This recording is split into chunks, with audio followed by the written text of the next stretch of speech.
1 million. What's the value of a million? A million seconds is 11 days, 13 hours, 46 minutes, and 40 seconds. To reach a million breaths, if we're talking 15 breaths a minute at 60 minutes an hour, that's 900 breaths within an hour, it'll take approximately 46 days. Elon Musk is worth $400 billion. And we all know 1 billion is the equivalent of 1,000 million. So you can only imagine what $1 million is seen to him, which would be to us the equivalency of a penny to tens of thousands, if not hundreds of thousands, or not more of dollars. The word million could be the pinnacle of success or the beginning of it. It could be a milestone of a career or a pebble in a longer one. It's all about perspective. It's all about vantage point. And to achieve 1 million downloads is a feat I never thought I would be able to do, but it has the same feeling to me as I did when I hit my first 1,000 downloads and my first 10,000 and my first 50,000. I think we make milestones for ourselves because they sound good and we chase the pursuit of them. But no one talks about after you achieve that pursuit, you either find yourself saying, I guess I'm done, or you're saying, what's next? And believe it or not, I had such a freeze and fawn reaction to hitting that number. Because for those who may not have the acumen to see what goes on behind the veil, I've literally been doing this for 4 years. It literally took 1,526 days from September 29th, 2020 to December 2nd, 2024 to achieve this milestone. And so much has happened during that window of time that it's like, wow, this is one of the most constant things I've done. And I think in business, it's very similar where we define our success and in many cases our value by hitting these fabricated milestones. Now, here's the kicker, because I'm not trying to blow everything apart in the first few minutes of this episode. The kicker is the milestone of success you're chasing may not be the success you need or desire or want, but a win is a win. Take it. Do not get lost in the vanity of the chase of something that may not be as significant as you may think it is, though it's a nice thing to say on the mantle. Now, in no way, shape, or form am I discrediting or removing the significance of this moment. I'm incredibly happy. I'm thrilled. It's very surreal. It's actually surprisingly scary because now it's like, ooh, I know a lot of people probably who've never heard my show or probably want to listen to this episode. I'm sure the OG listeners are like, what are you going to say today that hasn't already been said in the 124 episodes that came before this one? But I think in this moment, I want to talk about what's next. We get so caught up in the chase, and the chase becomes our identity, that when we catch it, it may not be what we think. Because now that it's over, you have to ask yourself, what's next? What's next after the success? What's next after the failure? After the failed attempt? After the successful attempt? What's next after you get your first $10, your first 100, your 1,000, your first million? What's next? We set these milestones and then we don't think we'll ever reach them. But what if we do? Or we set them and we don't. What do we do? Do we keep trying in that path? Do we start over? Do we take a new route? Do we let go of this initiative and try something else? Whether you achieve it or not, you're going to hit a milestone. Milestone of attempts, a milestone of time. There's going to be some variable that's going to cause you to pause and reflect and say, do I continue? Do I stop? Do I pause? Do I continue? Do I stop? Do I continue? Do I stop? Or do I pivot? Or do I quit? Or do I do something else? And that's going to happen constantly in our lives. And it's constant in business. You hit the milestone if you pitch to 100 businesses. Wow, that's incredible. How many of them actually gave you funding, though? I've done over 5,000 campaigns in my career. Well, how many of them were successful, though? I've worked with over 200 brands at this point. Have I evolved? Have I grown? Has the profit margin, the profitability, the revenue generation aspect of it, has it grown? Or Did I get paid $1 to do something with a brand? And it's like, oh, I count that. Context matters.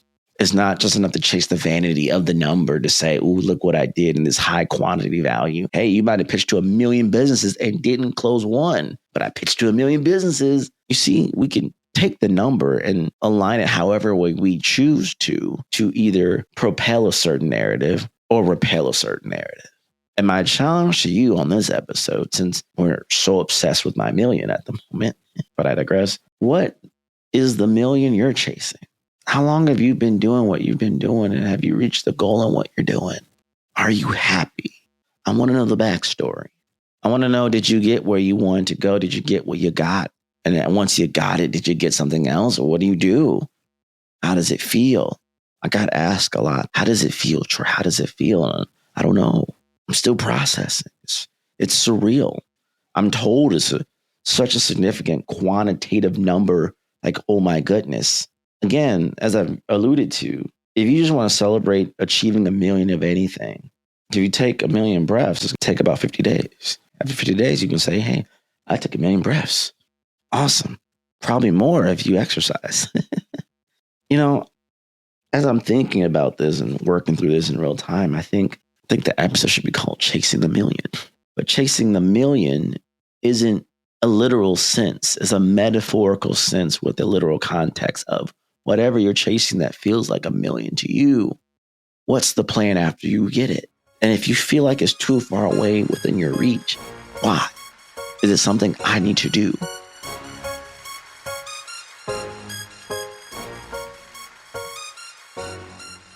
Close your eyes and picture this. You're at a party and someone asks you what you do as a marketer. How do you even begin to describe it? You have to generate leads, score them, contact them, create content, gather data, and tomorrow, do it all over again and wonder if it's even working. Marketers are spread way too thin, but HubSpot has a better way. With the help of Breeze, HubSpot's collection of AI tools and features like Content Remix turn one piece of content into a suite of assets, pinpoint the best prospects with predictive lead scoring, and level up your campaign KPIs with a new analytics suite. So your day-to-day becomes less busy work and more driving revenue through the roof. And most importantly, you'll have a way easier time describing what you actually do at parties. Visit HubSpot.com/marketers to learn more.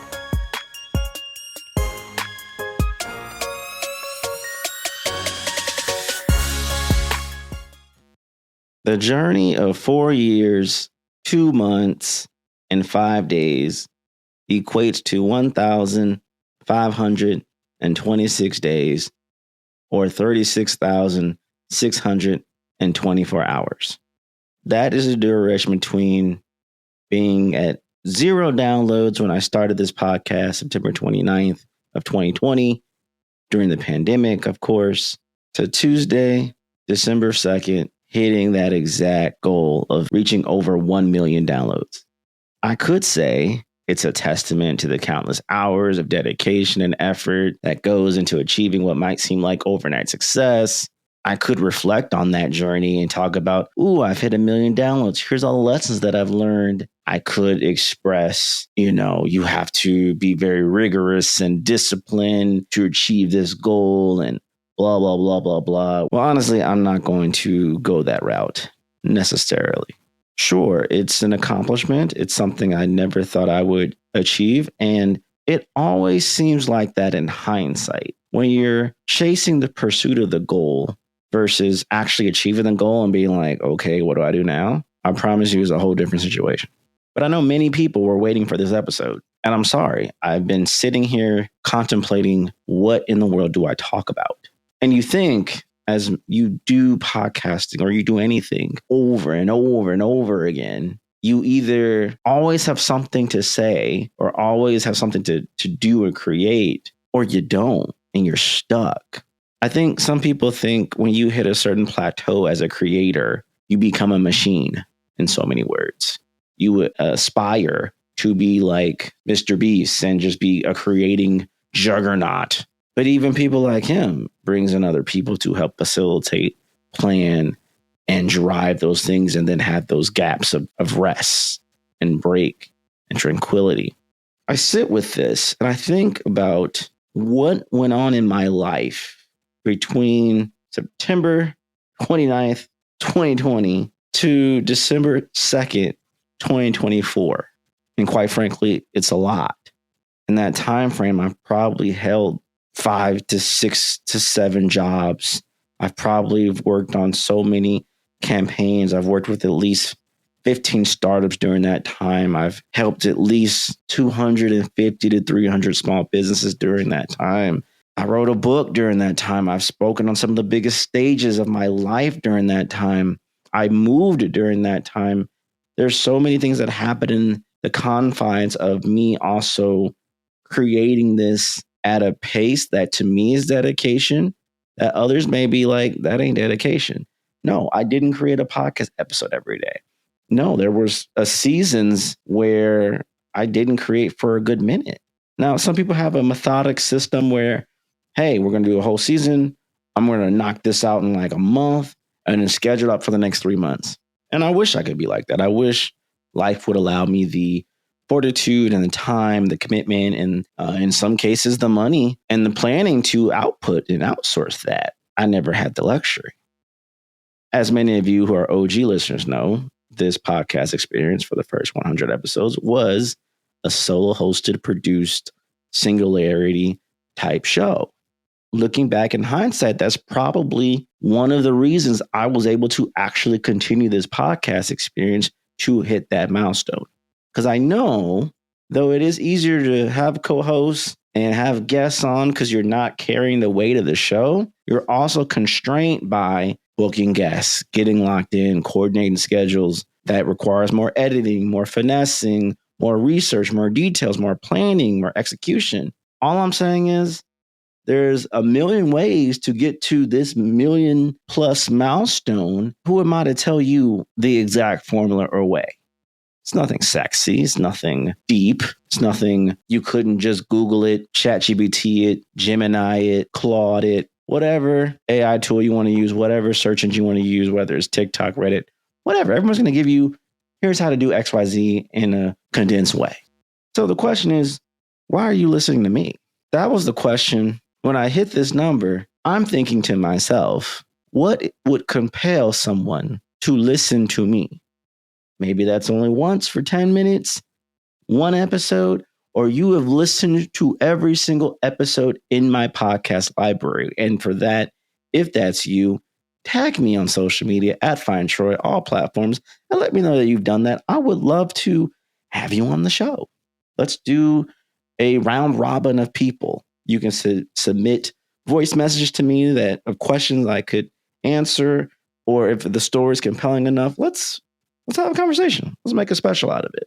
Let me know. And I think the other thing people don't consider with any type of medium, success requires sacrifice. And when people leave out when it comes to sacrifice, that runs very well parallel to sacrifice, is suffering.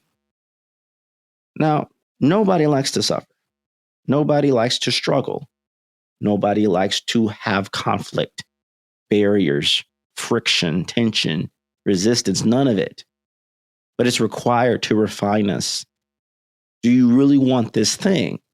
Because if it was so easy, everybody would do it. We hear that all the time.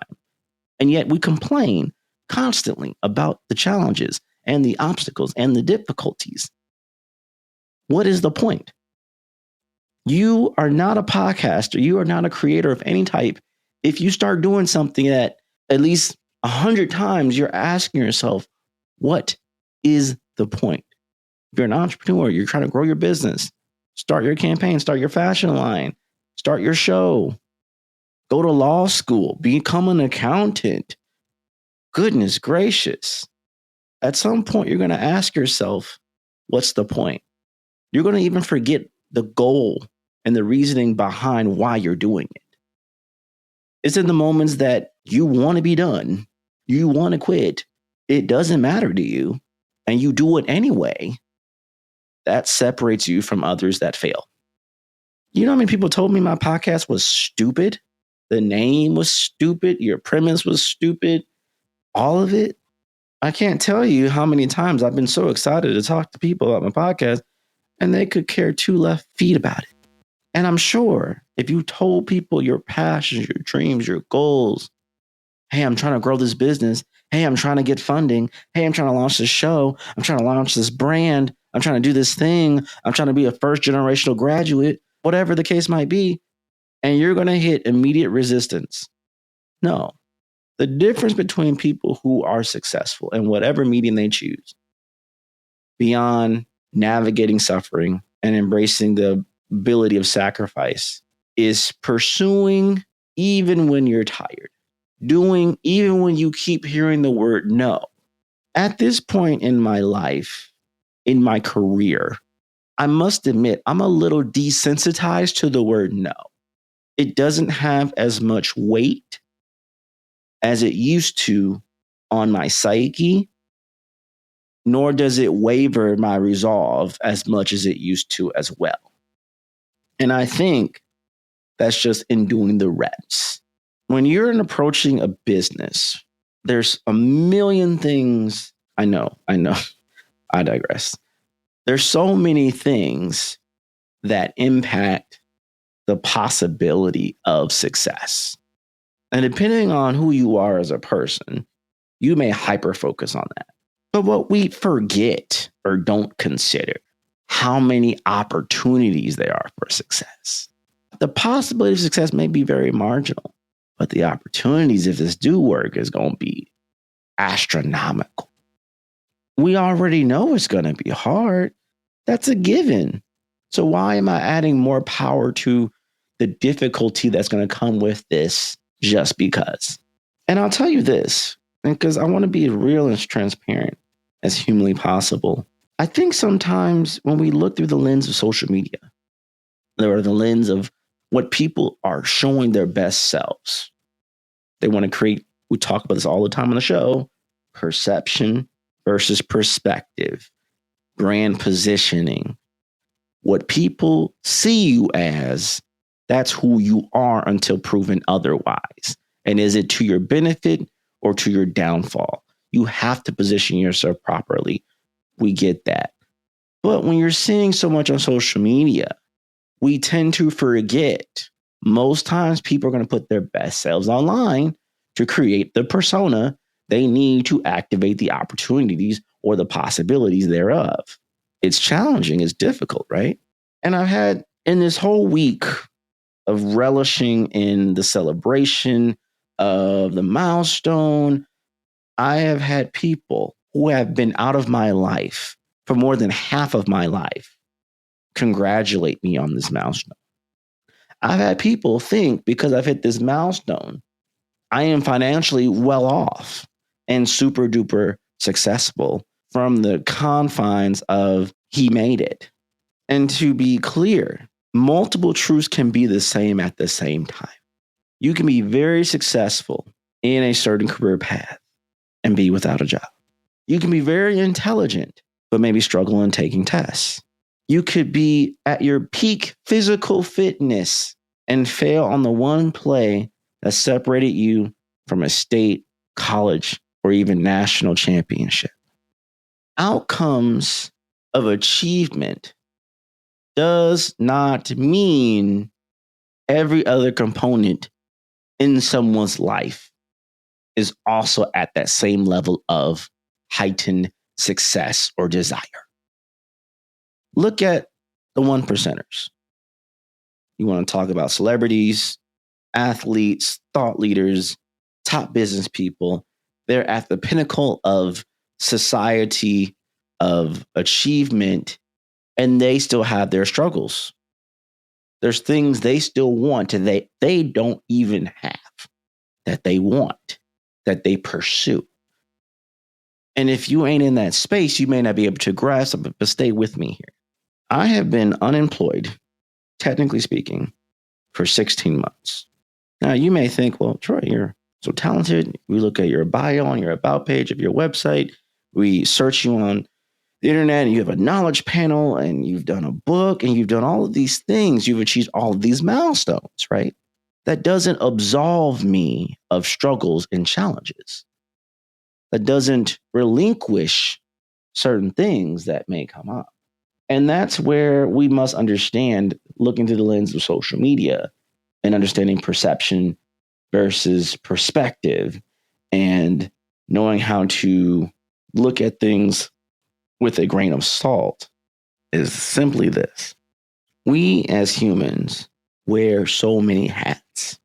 And at any point in time, you may achieve something great in one area of your life, but the scale is weighted. So as you achieve something over here, there is going to be something that's lacking.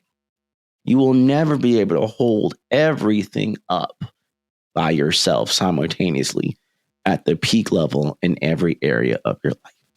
Now, during this stretch of me technically being unemployed, I have always had my business. And there are seasons my business has been my breadwinner. There are seasons where it's the secondary income. There are seasons where it's an enigma and it really doesn't exist, but it's there. But I've never given it up and I've never stopped. I've embraced whatever season happens. As I said, there's times where you're meeting the demand in the market, and there's times where you're making the demand in the market. Maybe at a smaller scale, but you're making that demand. And I find, wow, look what I achieved. But that achievement, in my mind, as the one who's executing on it, is weighted differently than the perception of someone else on the outside looking in. I remember there was an interviewed Mr. Beast, paraphrasing here. He basically said, people are saying you've achieved so much. Why are you so driven? Still, after everything. And you keep doing things that people say, why would you do it? And then it works. How many things have I done that didn't work? Secondly, you don't see what I see and what I'm chasing and what I'm comparing myself to and what I want. There are people who see so far ahead, they seem crazy until they're not, until proven otherwise. And then we get out there and praise them for being the unicorns that they are. Nor am I ever comparing myself to Mr. Beast or saying I'm a unicorn or anything like that. But I think someone who has a PhD may at some point in their life look at that piece of parchment and say it's worthless because they're without a job.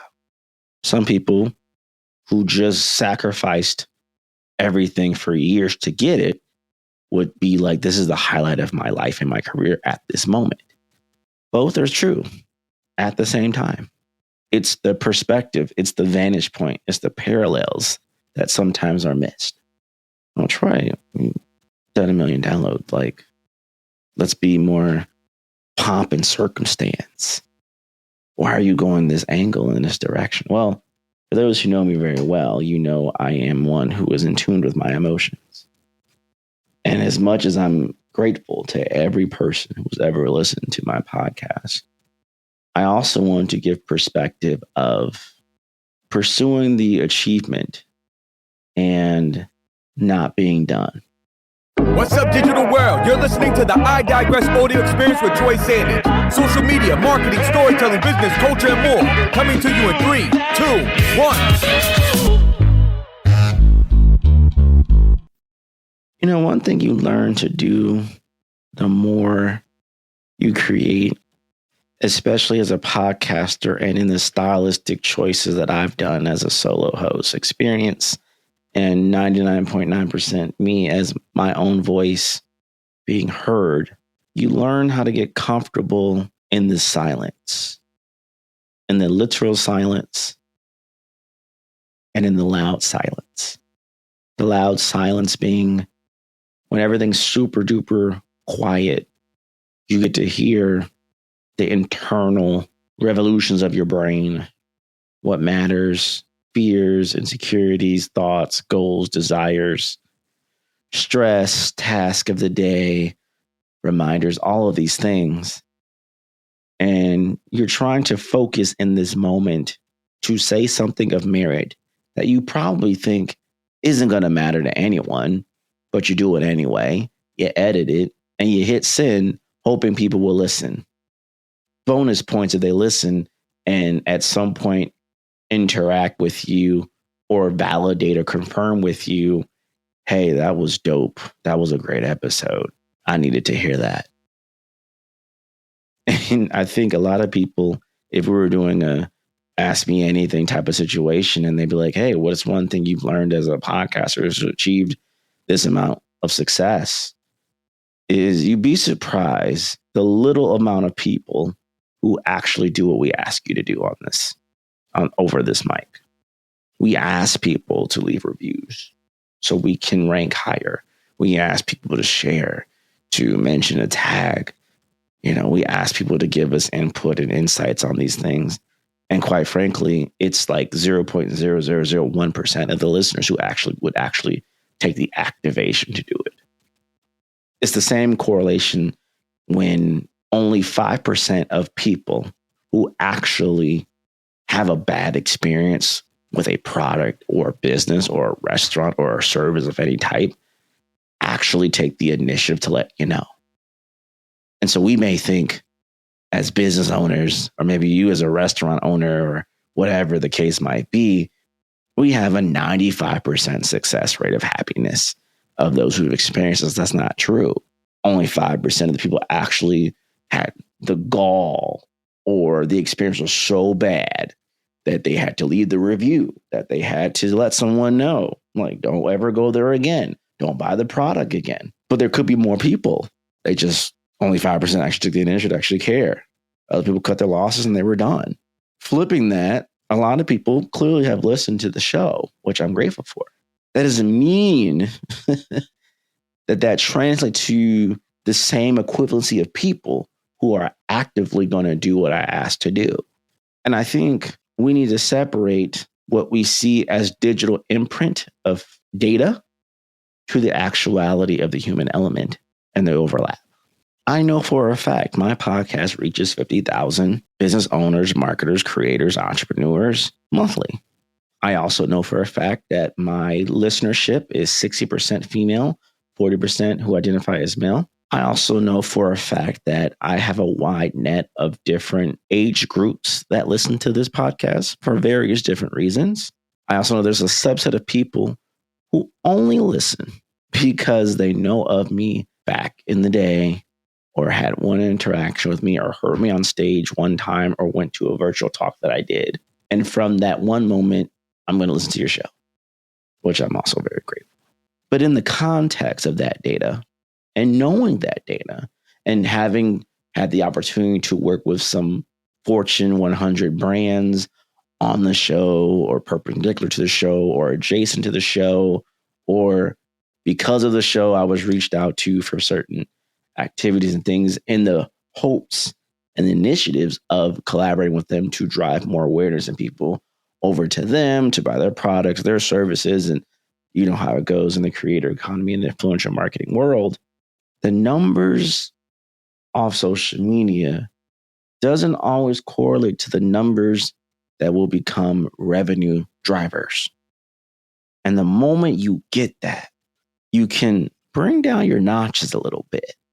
Not saying not to celebrate when you hit 1 million followers, 1 million downloads, 1 million views, 1 million anything. Shoot, even 1,000, 100, whatever the goal is. I didn't think I'd hit 100 downloads. I didn't think I ever hit 1,000. I remember at the time, 1,000 downloads at that day when I finally hit that number feels just as high now as I've hit over 1 million. Once I got my 1,000, the 2,000 and 3,000 didn't matter as much. But once I got to 10,000, oh my goodness. Once I got to 50,000, oh my goodness. Then it didn't matter as much. Once I got to 100,000, oh wow. Then 500,000. And then I was like, yo, there's a possibility here. If I just keep going, I might actually hit 1 million. Now, let me give you some context too. Yes, I might have hit 1 million downloads as a podcaster. That doesn't mean I made $1 million off my podcast. I know people who haven't gotten even close to 1 million downloads who actually made $1 million off their podcasts. And that's the thing. We associate the vanity and think that's big, and then don't quantify that to the reality and the parallels of revenue that may come through that. Do not be deceived. Many businesses fall in that trap, especially those that were born after social media became what it is now. I still remember social media in its infancy stage, before there was social selling, before we tapped into using social as our channel for community, for magnification, for brand positioning.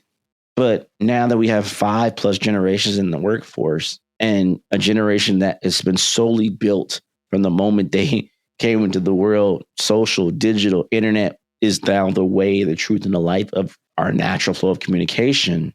The need for validation and social acceptance and how you incorporate social as part of your identity or evaluation of your success is even more critical now than it was in previous generations. There are many people who have tens of thousands of followers. Real. I'm not even going to talk about people with bots. Real followers who aren't making nearly as much money as other people with less. It's not necessarily about the follower itself. It's the value that the follower gives you. It's the attraction. You want to know about value? Go to episode 14. It will bless your soul. But I digress. What I'm trying to get to in this arrangement of words, do not get too deep in the vanity that you don't take on the context of what's real. And though I'm grateful, I am so grateful. And if you would have told me when I started this podcast, when I was in this small little corner, I had to turn off a fridge and a stove every time. I was an amateur, so I didn't know how to remove noise. I went through like 10 to 14 different mics during this time. I've had different setups. I swear my voice has changed throughout all of this time. Never in my life of doing this would I've ever dreamed I would have hit this milestone. But it all started with just millimeters of doing things consecutively. And may I be clear that consecutiveness may not be what you think, as I've alluded to many times before. I didn't just do an episode every day. I didn't do an episode every week. Yeah, we can map out if I do one episode or 3 episodes a week, X amount of times, blah, blah, blah. I'm going to this goal. And by this time, I'm going to this. We can map this out really great. But what we don't consider is just life. My consistency is, did you do an episode at all in the last month? Did you show up every month for your people, for your audience? Did you show up? Did you touch base? Did you check in? In so many ways, this is my way of checking in. Hey, it's Troy. I'm alive. Here's my thoughts on marketing, strategy, business growth. Here's what I'm evaluating over here. And I pick themes and topics that are near to me, challenges, storytelling that happens to me in real life. I reflect on those moments, things that I talk about on presentations and webinars and with clients. Ooh, that landed. Let me make a note and then bring that forth in this episode or series of episodes that I hope, if even one person listens and takes away something that helps them, it was all worth it. But I would be ignorant or void of knowledge if I didn't also acknowledge, as this podcast has progressed, my intention has always been giving free insights and free impact. But if it also can serve as a revenue generator for me, a brand positioner for me, great. And amazing, through all the things, through all the jobs, through all the clients, through all the opportunities, the campaigns, everything, this has been the most consistent content asset I've ever created that I keep showing up for. And I guarantee you, every day I show up, every episode that I'm recording, it's probably not my best. I'm probably not wanting to do it, but I do it. I show up. And showing up doesn't have to be linear. It doesn't have to be every day. It doesn't have to be every week. It doesn't have to be every month. I think there's some celebration that needs to be acknowledged in just whatever way you can show up. For those who know, I'm neurospicy and structured organization. I'm really good at it in implementation and operations. I struggle at it as an internal being. And so for me to do this as long as I've done it, despite so many challenges and so many reasons not to, is a testament. The numbers suggest if you just don't quit, it's going to work. That doesn't mean you may not have to pause or revisit or try again or launch a new business. I relish more in what Michael Jordan said. I've missed more shots than I've taken, but the ones that I've taken that I've made, ever remembers the moments where they were when the shot was taken. And over time, those shots that I did make mattered. And so if I just keep taking the shots, I'm going to make some. And if I get better at my craft, I'm going to make them at the right moments to win.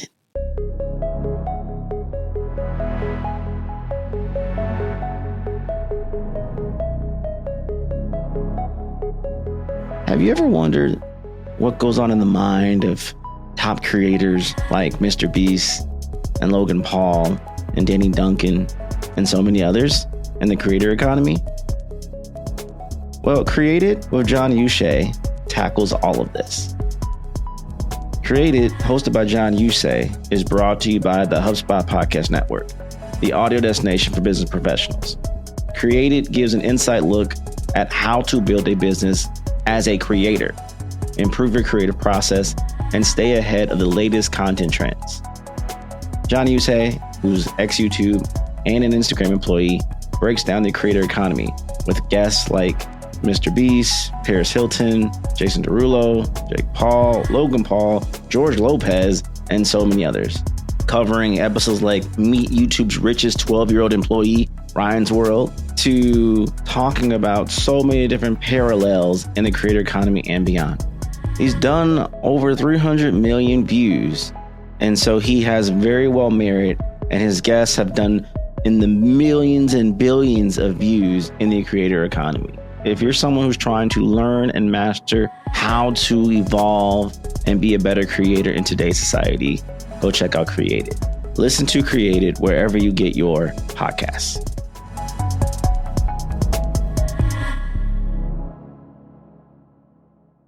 So much has shifted in 1,526 days. Believe it or not, what we now know as ChatGPT, as it is in this moment, was not the case in 2020. The adoption of artificial intelligence, of generative AI, of pragmatic AI, and all the nuances and the subsets of things and parallels and practicalities of usership was not there. There are literally jobs that don't exist anymore from the time my podcast started to where we are now. And yet, simultaneously, as there's always a parallel in the scale, there's an abundance of new jobs that are on the horizon or that currently exist that didn't exist again when this podcast started.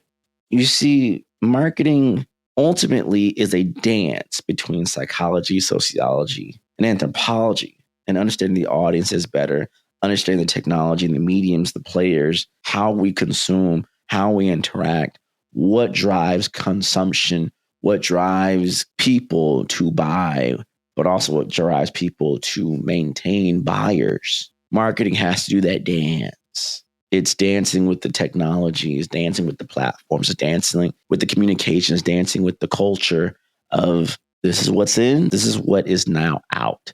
How do you adjust to still have a consistent outcome of value, of vision, of impact, of revenue, and all of these things? And it's so challenging and exhausting, quite frankly. But I'd say if you're meant to be a marketer, you are a marketer. It's something inside of you that just keeps you curious. Curious enough to not give up. Curious enough to learn new technology. Curious enough to say, hey, if I just give it one more shot, try again tomorrow, maybe the campaign will work. Maybe the storytelling will hit. Maybe the show will land. And goodness gracious, maybe I'll go viral. No, we are going to not say the last one. That's just a no-no for me, but I want to add in there.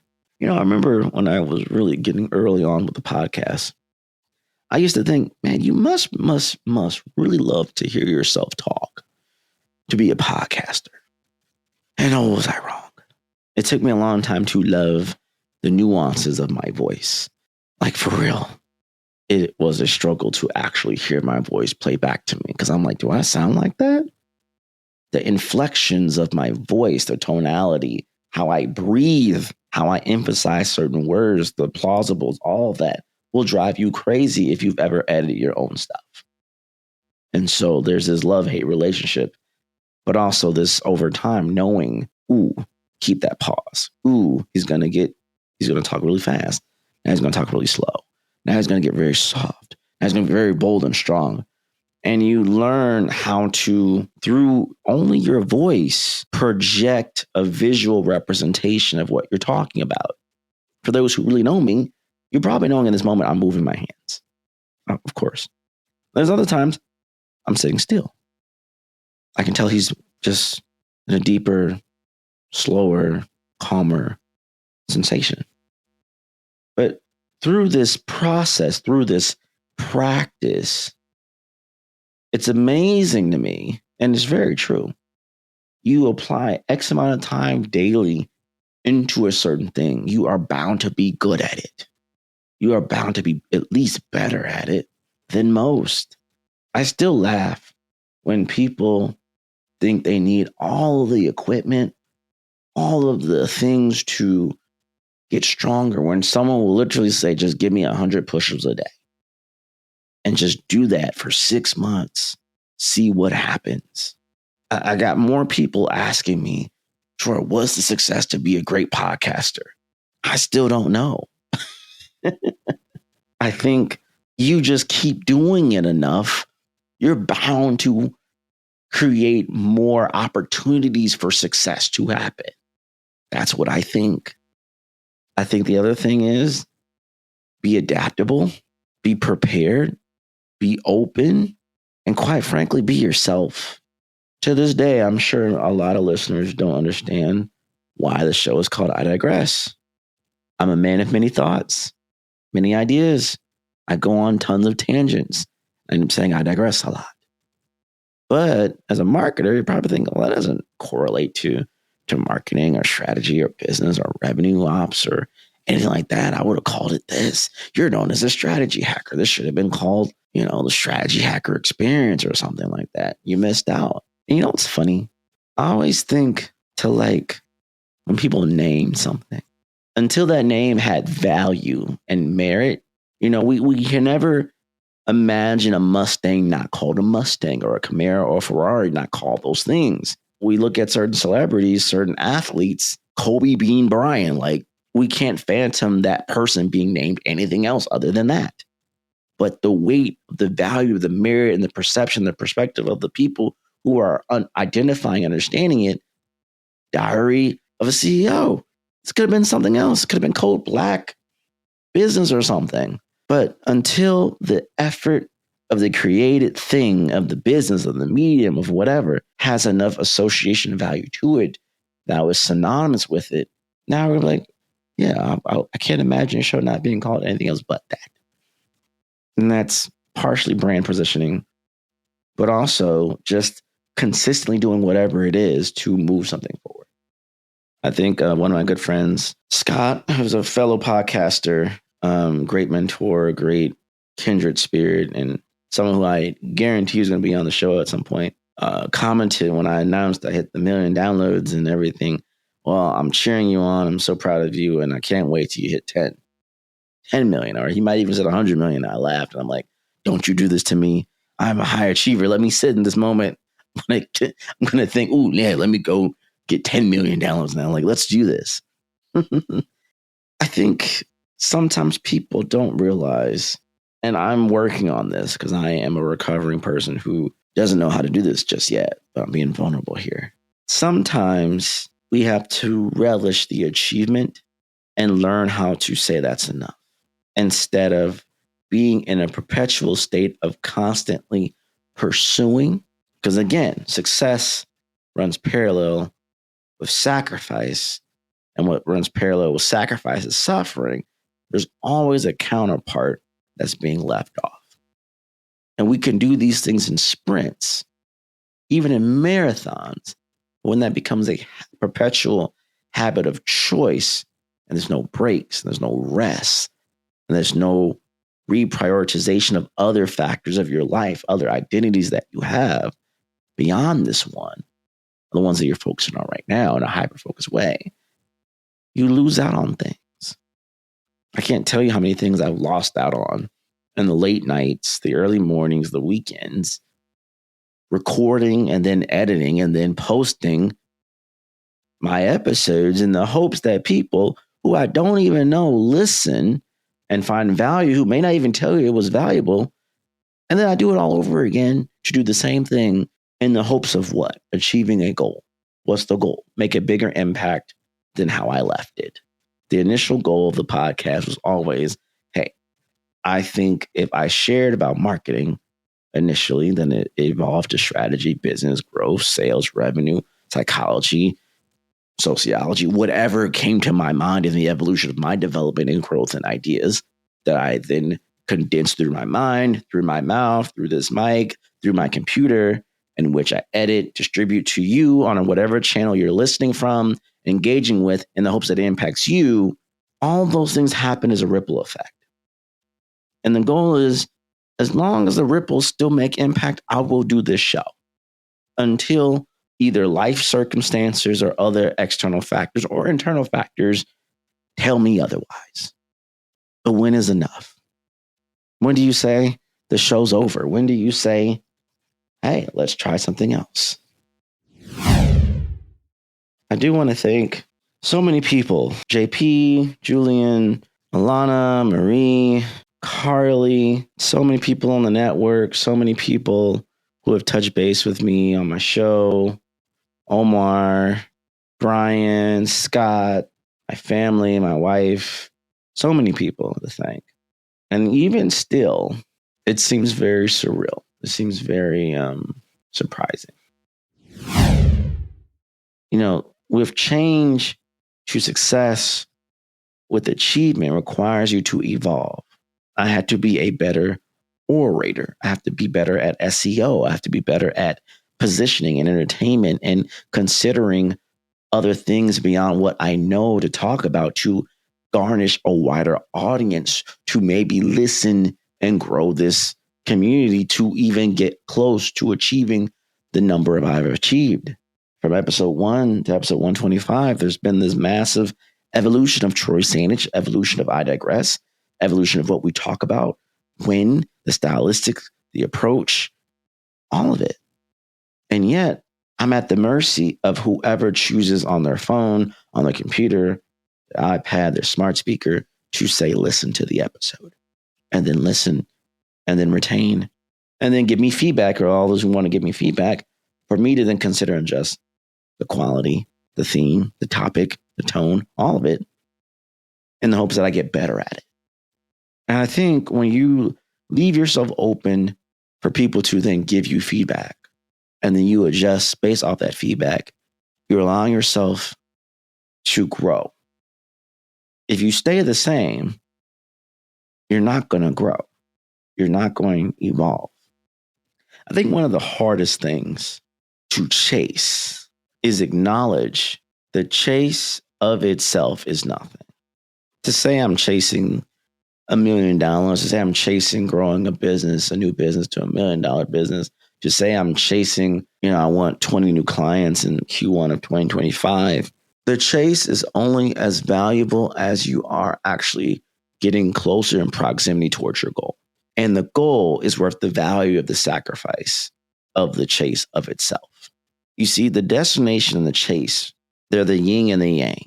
If the destination isn't worth enough of the chase, the value isn't there, then the chase loses its value. There's no point of doing the chase at all, period. But without the chase, the value of your pursuit wouldn't be valuable enough, and they need both to coexist. And so you see many times when people retire or when people achieve a certain milestone, they're at this crossroad, this parallel. They have this paradox moment of like, what now? What's next? What do I do? I didn't think I'd get this far. You ever played a game of any type, and then you're like, how did I get to this level? Oh, I'm leading this team. I never thought I'd get this far, but here we are. What do I do now? What do I do next? I find it a fun exercise when people, become a client of mine, and we're talking through the goals and everything, and I ask them, okay, I know my goal is to help you get to your goal in the pursuit and the chase of this dream, this journey, this milestone, this revenue tracker that you're trying to do, whatever the case might be. What happens after you get there? And it's always a fun exercise because most people don't think what's next after that. They're so consumed and hyper-focused of just getting to that goal. There's a multitude of levels of things after this. Is there anything else that you want to achieve adjacent to the goal? Initially, my goal was just getting to 100 episodes. I never thought that 25 episodes post the 100 goal, I'd be at 1 million downloads. I thought maybe 10 grand. I thought maybe 10,000, 50,000 if I'm lucky. But at every milestone, as I pursued my monthly gains, which started off at 0, and then 10, and then 100, and then 1,000, then tens of thousands, then 50,000 average plus, there's people who haven't ever achieved 50,000 downloads ever. And that's my average for the month on a good month. Now, it didn't used to be that way. And the same thing in business. You get your first dollar, then your tens dollars, then you get your first million. And it doesn't stop there. But in everyone's mind, the chase makes the distance between where you are and where you want to be seem so far away. And then time comes in, you do something consistent, and you actually get to your goal eventually. And you're like, what's next? And that's a wrap. We hope you enjoyed this episode of I Digress. What was your takeaway? Care to share your thoughts and tag Troy on social media? You can find him on all platforms at Find Troy. Don't forget to like, subscribe, and leave a review or comment for this episode from wherever you're listening. Looking for a marketing strategist to build the structure, strategies, and systems you need to get the success you want and the ROI you desire in your business? Book a discovery call to talk with Troy at findtroy.com. And as Troy's philosophy goes, imagination is the engine, content is the fuel, social media is the highway, marketing is the roadmap, sales is the destination, culture is the GPS. Thanks for listening.